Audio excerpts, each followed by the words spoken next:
Assalamualaikum warahmatullahi wabarakatuh. Perkenalkan, nama saya Ivon Minting Dwi Putri Pamungkas. Saya dari Prodi Ekonomi Syariah kelas D. NIM saya 22401119. Di sini saya akan menjelaskan rangkuman materi dari mata kuliah Wahid Fiqhiyah. Bab pertama, Wahid Fiqhiyah. Wahid Fiqhiyah adalah dasar-dasar atau fondasi bagi fikih. Wahid Fiqhiyah yaitu kaidah-kaidah fikih terdiri dari kaidah umum dan kaidah khusus. Perbedaan serta hubungan dengan fikih dan usul fikih. A. Fikih, yaitu pengetahuan tentang hukum syariat Islamiyah yang berkaitan dengan perbuatan manusia yang telah dewasa dan berakal sehat, yang mengambil dari dalil-dalil yang terinci. B. Usul fikih. Usul fikih adalah ilmu yang mengkaji tentang dalil fikih atau kaidah dengan tujuan untuk mengetahui cara-cara penggunaannya. Manfaat mempelajari qawaid al-fiqhiyah, yaitu A. Lebih mudah menetapkan hukum Islam dari masalah yang dihadapi. B. Lebih bijaksana dalam menerapkan materi-materi hukum dalam waktu, tempat, keadaan, dan adat yang berbeda. C. Mempermudah menguasai materi hukum. D. Mendidik orang yang berbakat fikih dalam melakukan analogi. E. Mempermudah orang yang berbakat fikih memahami bagian-bagian dalam hukum dengan mengeluarkan dari tempatnya. Al-umuru bil hashijihah adalah suatu perbuatan seseorang baik secara lisan maupun tingkah laku yang dikenai hukum syara sesuai dengan maksud atau tujuan dari perbuatan tersebut. Sebab-sebab disyariatkan niat, yaitu menurut Al-Sayyuti, yang paling penting dari disyariatkannya niat adalah untuk membedakan antara ibadah dengan kebiasaan. Selain itu juga untuk mengurutkan tingkatan-tingkatan ibadah seperti wudu, mandi, dapat diartikan sebagai membersihkan diri, mencari kesegaran, dan ibadah. Selanjutnya bab ketiga, yaitu al-yakinu la yazilu bil al-syak. Al-yakin adalah sesuatu yang menetap, kepercayaannya yang pasti, teguh, dan sesuai dengan kenyataan. Bisa juga dimaknai dengan ilmu, sesuatu yang dapat menjauhkan keraguan dan sesuatu yang nyata. Jadi, yakin merupakan kebalikan dari syak, dan syak lawannya yakin.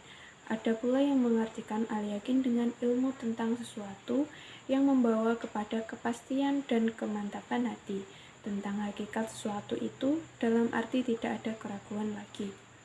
Sedangkan al-syak adalah keraguan antara dua masalah atau peristiwa yang berlawanan tanpa menggugurkan suatu satunya.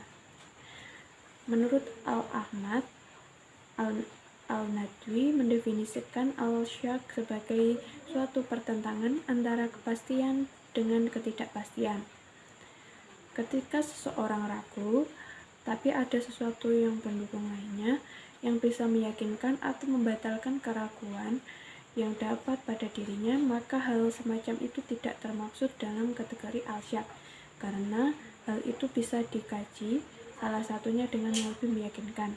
Namun, ketika tidak ada penguat dari salah satunya dan betul-betul ragu, tidak bisa menentukan salah satunya, maka inilah yang dinamakan al-syak. Selanjutnya bab 4, yaitu al-musyaqqah tajibu tasyir, adalah kesulitan menyebabkan adanya kemudahan. Maksudnya adalah bahwa hukum-hukum yang ada dalam penerapannya, apabila ada sebab-sebab kesulitan dan kesukaran bagi mukallaf, maka syariah meringankannya, sehingga mukallaf mampu melaksanakannya tanpa kesulitan dan kesukaran. Banyak nas yang berasal dari Al-Quran maupun Sunnah yang menjelaskan al-musyaqqah tajibu tasyir cukup membuktikan bahwasanya pengaplikasiannya kaidah ini sangat berperan penting dalam mengatur logika berpikir untuk menemukan hukum suatu masalah. Oleh sebab itu, kaidah ini disepakati oleh seluruh ulama mazhab yang pengaplikasiannya sebagai analogi dalam menyimpulkannya dan menemukan hukum ketika berijtihad.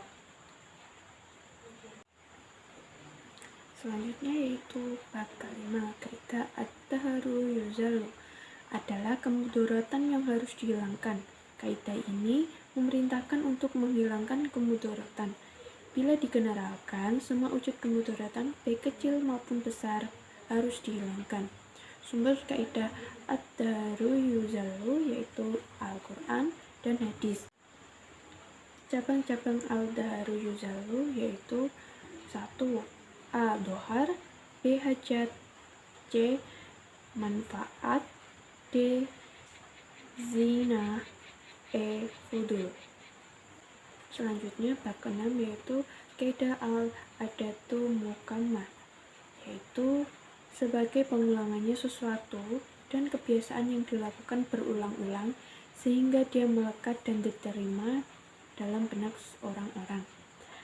Dalam pengertiannya dan substansi yang sama, terdapat istilah lain dari al-doha yaitu al-uruf yang secara harfiahnya berarti suatu keadaan, ucapan, perbuatan, atau ketentuan yang dikenal manusia dan telah menjadi tradisi untuk melaksanakannya atau meninggalkannya. Uruf adalah apa yang dikenal oleh manusia dan mengulang-ulangnya. Berlaku umum, definisi kaidah al-adah mukammah adalah sesuatu yang terjadi secara berulang-ulang yang bisa diterima oleh akal sehat dan fitrah manusia yang dijadikan secara acuan hukum. Baik, itu penjelasan materi dari saya, kurang lebihnya mohon maaf. Wassalamualaikum warahmatullahi wabarakatuh. Audio Jungle.